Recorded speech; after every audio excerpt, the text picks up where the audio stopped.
amado Padre Edmar, nosso pároco, queridas irmãs do cenáculo, catequistas, crismandos, povo de Deus aqui presente, diletos internautas.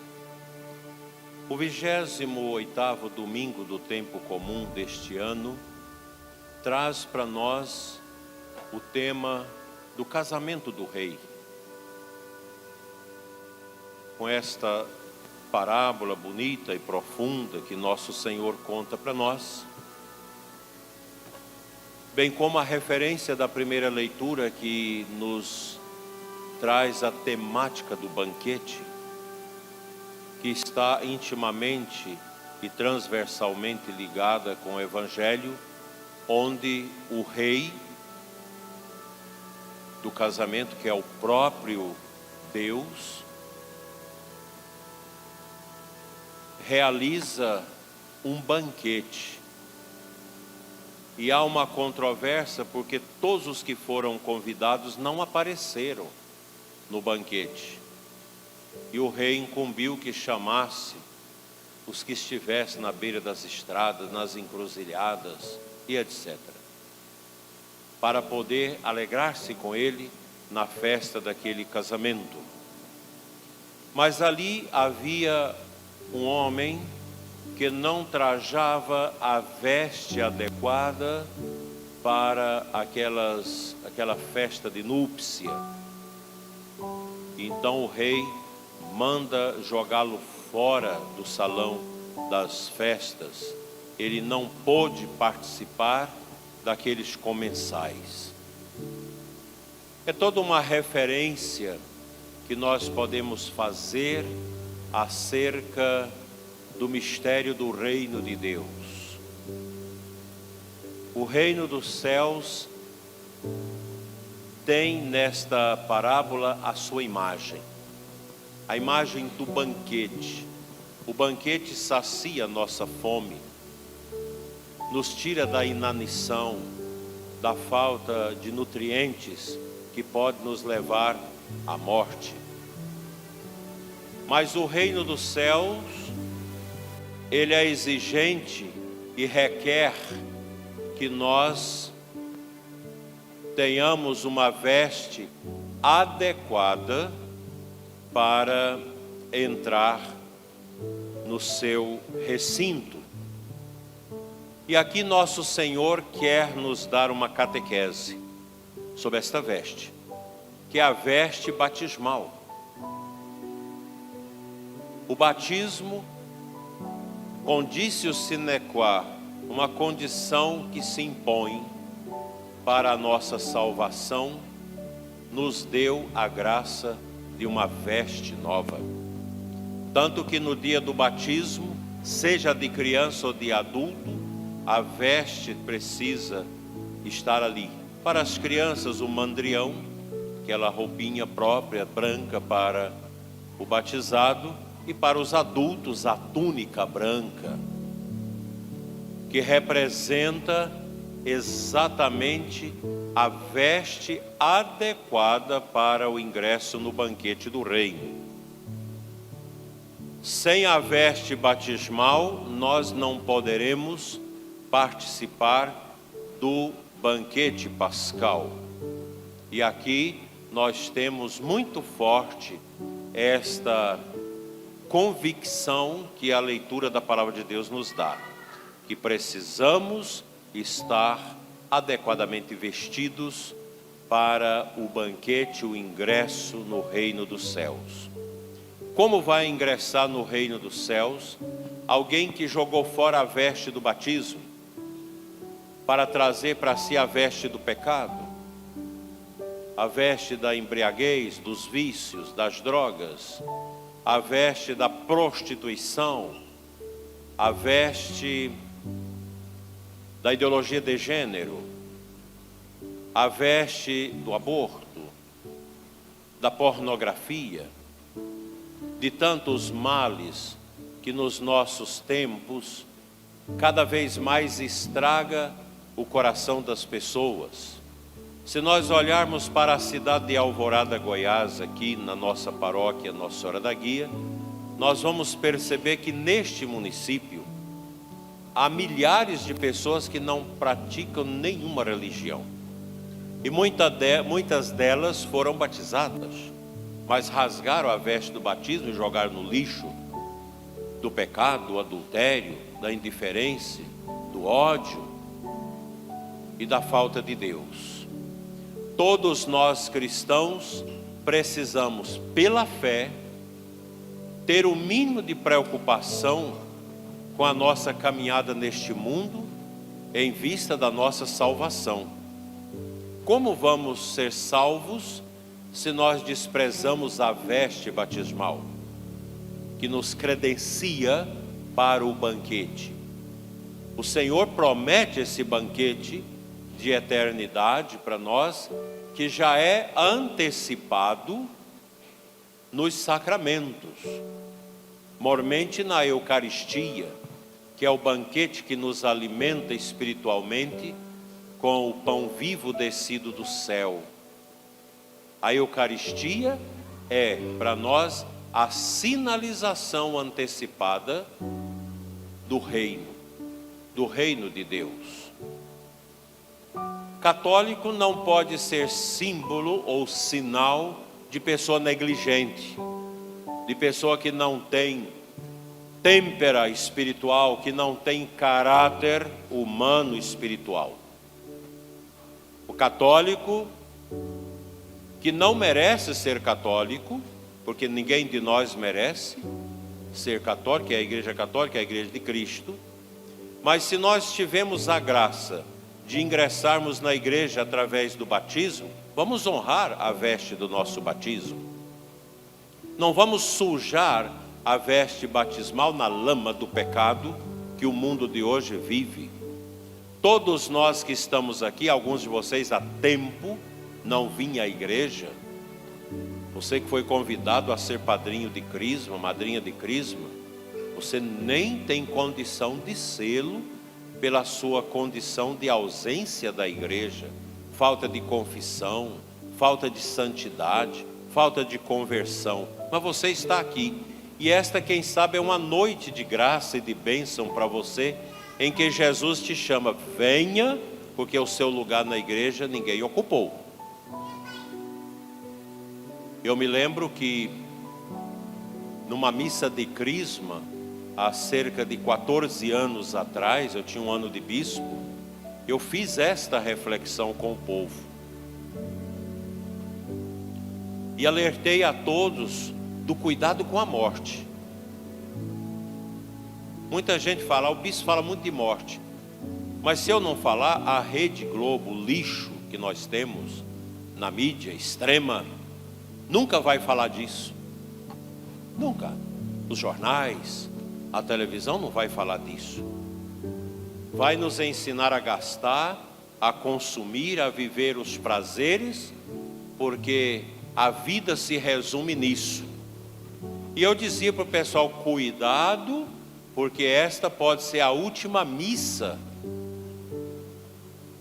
para algumas pessoas. Infelizmente, naquela noite, 2 pessoas que estavam na igreja tiveram um problema lá de acidente e vieram a falecer. Uma muito da igreja, a outra já fazia mais de 6 anos que não punha os seus pés na igreja, mas estava naquela crisma. Meus irmãos, São João 23, Papa, elaborou 10 mandamentos para o católico. E no primeiro mandamento dele ele diz: viva hoje como se fosse o último dia da sua vida. Viva hoje. Aqui em Divinópolis, de Goiás, no ano passado nós tivemos uma experiência, não sei se foi ano passado ou no início desse ano, muito interessante. Um menino muito santo que tocava na missa, ele estava animando a missa, e no final da missa eu agradeci imensamente a ele, porque os cantos, a missa foi ungida, a gente sentiu uma presença do Espírito Santo na assembleia, naqueles cantos, e eu senti no coração o desejo de agradecê-lo. No outro dia ele foi rezar o terço da misericórdia, era um jovem, um rapaz, no Santíssimo e morreu subitamente. Aí não me pergunta as causas dessas mortes súbitas dos jovens, porque senão a gente vai levantar suspeitas sobre as vacinas. Morreu. E o padre foi e pegou o seu celular. Menino santo. E o padre Carlos estava me dizendo, eu abri o celular dele. As mensagens dele, todas mensagens abençoadas. As meninas ficavam dando cantadinhas nele e ele as evangelizando. Teve algumas moças que passavam mensagem para ele 10, 11 horas da noite e ele dizia, essa não é a hora de passar mensagem para um homem solteiro. Era um menino casto, um menino abençoado, um menino santo. Esse morreu na graça. Morreu diante do Santíssimo, rezando o terço da misericórdia. Quão belo é esse momento, né? Momento de morrer. Quantos sacerdotes morrem celebrando a missa, outros sacramentos. Quantos casais que se separam pela morte de maneira tão bonita. Quantas mortes bonitas que nós temos, porque são pessoas que guardam a veste batismal, porque sabe que a veste do seu batismo será a sua credencial para entrar no banquete eterno de Deus. Para vocês que hoje recebem a crisma, acredito que esta mensagem, ela é muito oportuna, para que vocês pensem nisso. Muitos de vocês são jovens, muitos até mergulhados às vezes no pecado,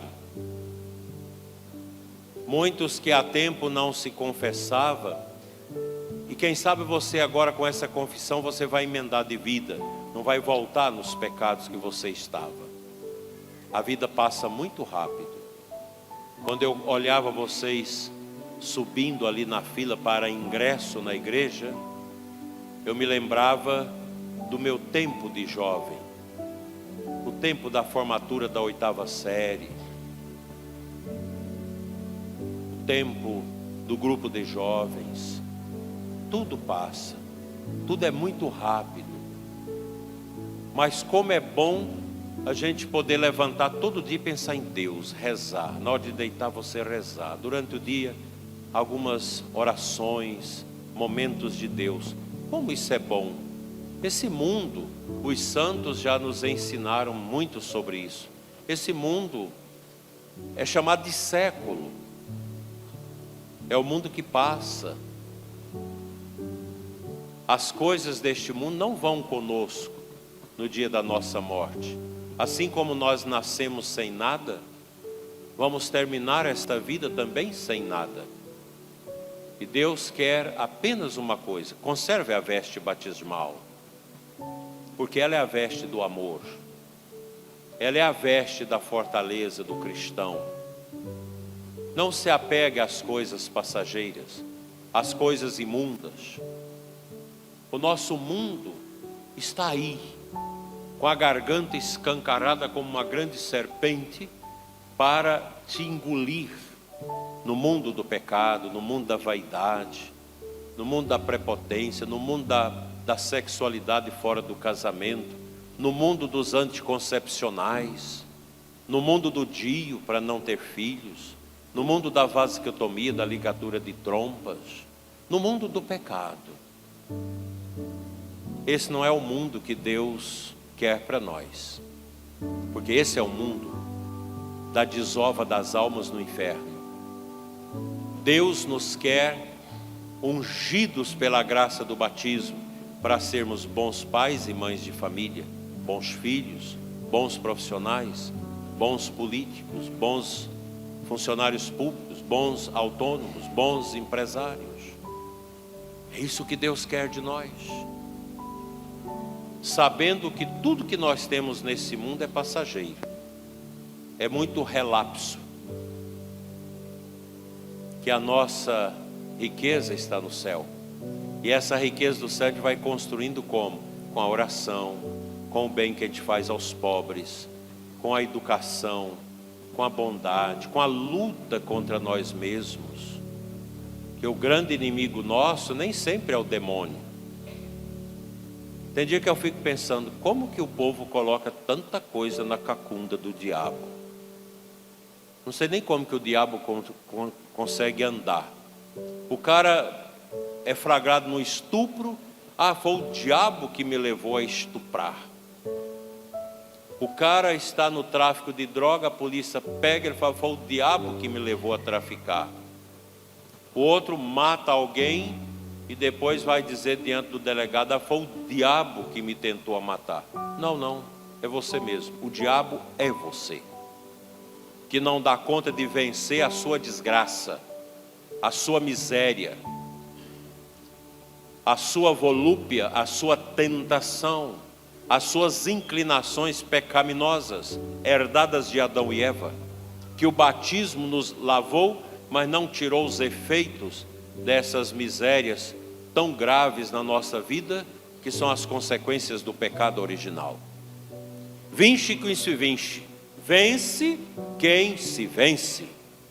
Se você tem a tentação da gula, da ira, a tentação da luxúria, a tentação de tantas misérias, da vaidade, da soberba, você tem que lutar contra isso.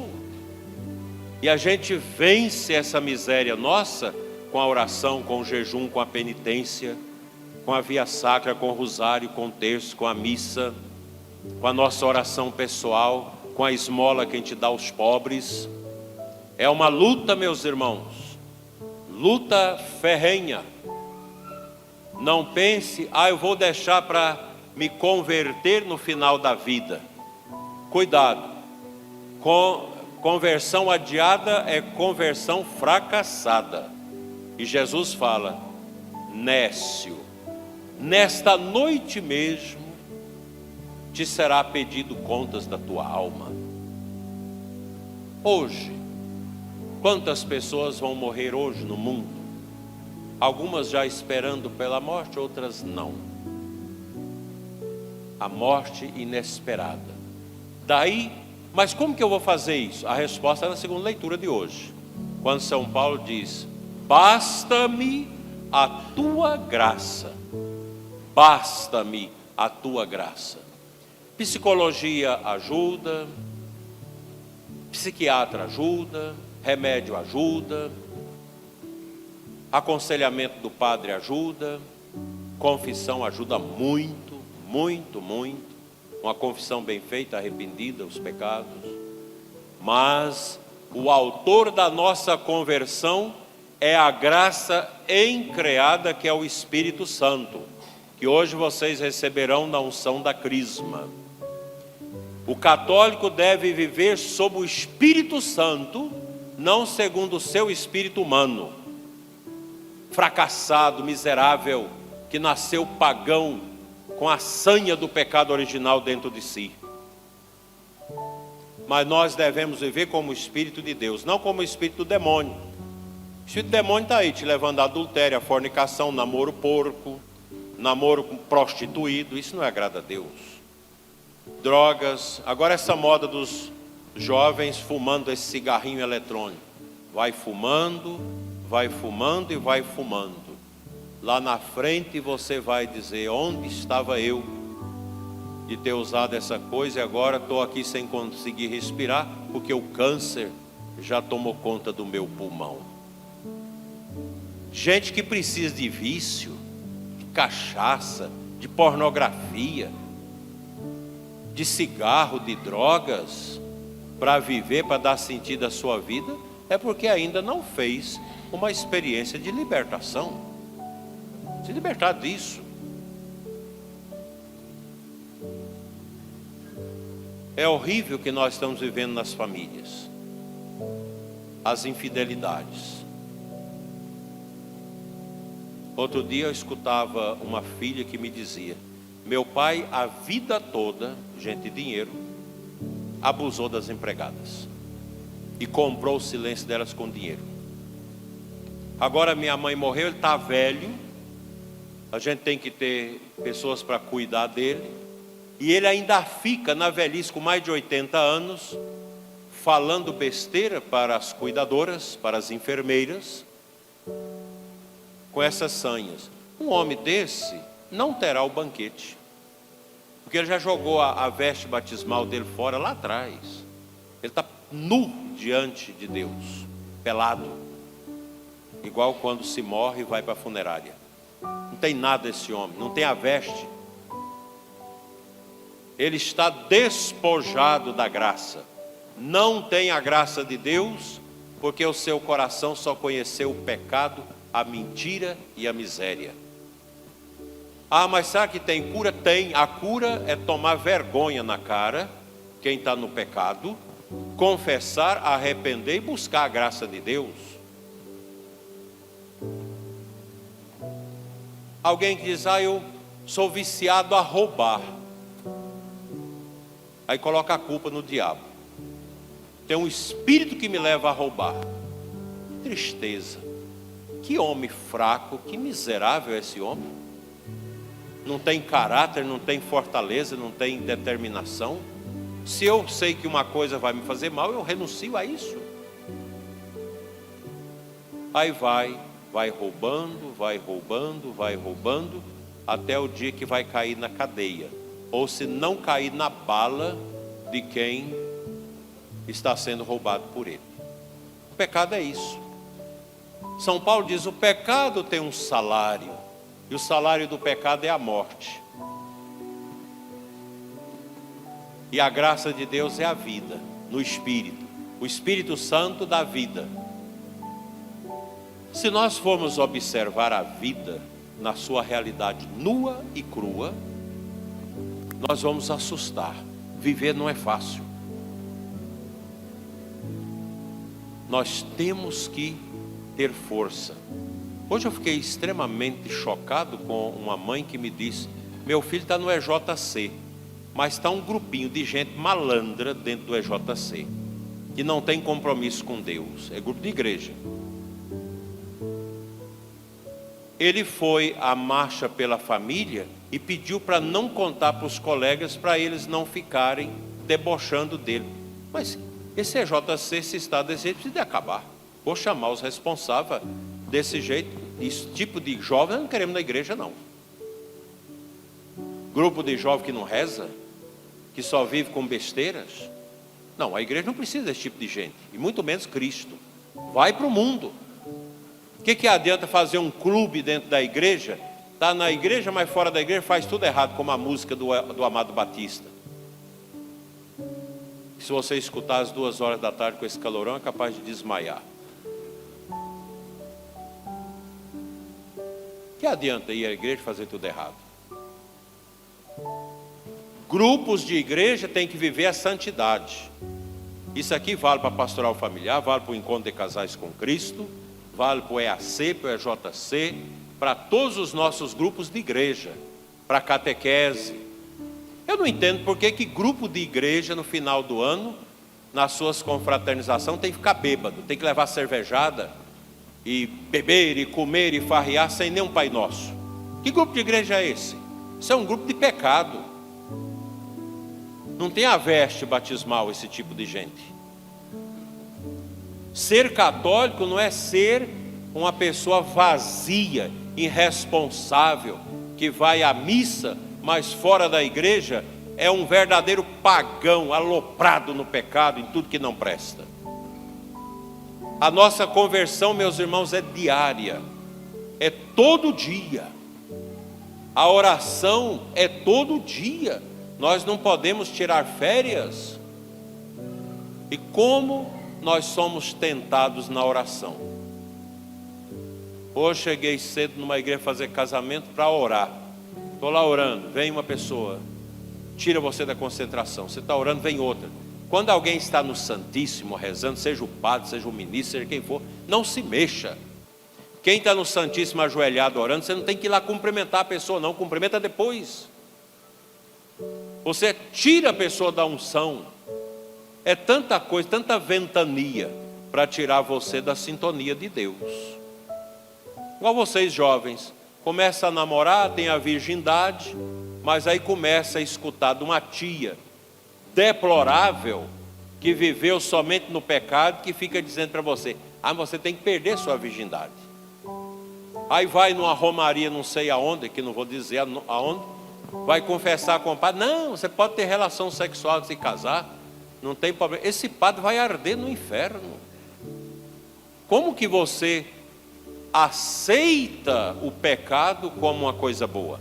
O diabo não tem nada que presta, e o pecado é fruto do demônio.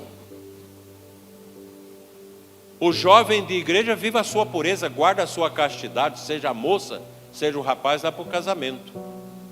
Eu sei que tem padre e pessoas que escutam essa pregação e vai dizer: esse bispo é um atrasado, é um conservador, é um fora do tempo, está lá na Idade Média. Tô não. O que eu estou falando aqui é o que Deus quer de nós. Sabe por que eu não estou errado? Porque eu já acompanhei mais de 50 casais de jovens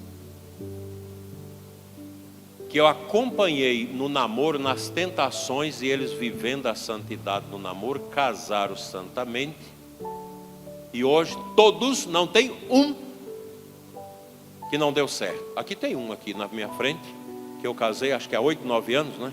Já vai 7 anos, já vai para o 3º filho.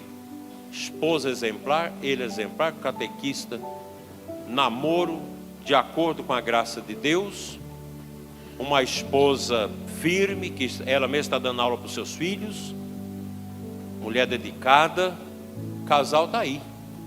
Quem vai separar esse casal? Ninguém, porque foi casado em cima da rocha, que é Cristo. Aqui em Formosa tem vários casais que eu já acompanhei, já fiz o casamento, que estão vivendo a santidade, tendo os filhos que Deus quer que tenha, vivendo a missa, vivendo o compromisso com Deus. Mas é isso, gente. O casal que, mesmo tendo pecado lá atrás, que descobre no encontro de casais com Cristo, num seminário da carismática, num dia de louvor, num outro encontro, descobre o amor de Deus, a graça do Espírito Santo, renova a vida, vai adiante e termina a sua vida para entrar na outra vida. Nós estamos encolhendo. A igreja católica vai ficar pequenininha. Aqueles que viver mais 30, 40 anos, os jovens, vocês vão lembrar disso. Nossa igreja vai diminuir muito, mas o pouco que ficar vai ser exemplo. O que ele vai aprender desse celular? Só o que não presta: nova ordem mundial, pecado, ideologia de gênero, desobedecer pai e mãe, e pronto. Vocês vão dando autoridade para os seus meninos, mas dê muita autoridade para eles, que daqui a pouco tempo eles vão bater em vocês, por causa das coisas que vocês têm, e vão ficar desejando que você morre logo para pegar a herança, para gastar com maconha, com crack, com tudo que não presta. Filhos precisam ser educados na firmeza. Nós precisamos recuperar a família católica. O pai e a mãe precisam ter autoridade dentro de casa, que vocês representam Deus na vida dos seus filhos. Pai e mãe não precisam de amor de filho. Vocês têm que amar seus filhos, mas vocês não precisam de amor de filho, não. Pai carente, mãe carente, fica perguntando: filhinha, você ama a mamãe? Filhinho, você ama o papai? Isso é pai carente, pai e mãe carente, que se o menino pede um celular, não dá conta de dizer não e dá o celular, porque esse é um pai carente, tem medo de perder o amor do filho. Ele está dando aquilo que vai tirar o resto de amor que o filho tinha por ele. O filho vai virar um carrapato para sugar o sangue dele a vida toda e não dar nenhuma resposta positiva. Nós precisamos retomar aquilo que a Globo, lixo, tirou das nossas famílias através das suas novelas. A Globo e esse resto de mídia extrema, que é contra a fé católica, que é contra o judaísmo, que é contra a civilização ocidental, que é a favor do que não presta. Se nós quisermos fazer a vontade de Deus, é preciso renunciar. E essa renúncia tem que começar nas famílias, no seminário, na vida do clero, em tudo. Porque o nosso mundo hoje está perdido. E se nós não tivermos cuidado, todos nós vamos sucumbir nesse mundo de pecado, de vazio que nós estamos sentindo na humanidade. Cristão carrega a cruz. Está aqui a cruz. A cruz. A cruz é a resposta, meus irmãos. Porque sem a cruz não há Páscoa, não há ressurreição e não há Pentecostes. Que vocês que hoje recebam a crisma, tenha essa humildade no coração de dizer: eu quero ser um católico de verdade. Eu quero ser um cristão que vai deixar as marcas de Cristo onde eu passar. E no final da minha vida, juntamente com Nossa Senhora Guia, que vai nos guiando, eu quero dizer diante de Deus e do seu trono: combati o bom combate, guardei a fé, me resta agora receber a coroa da vitória. Assim seja. Amém.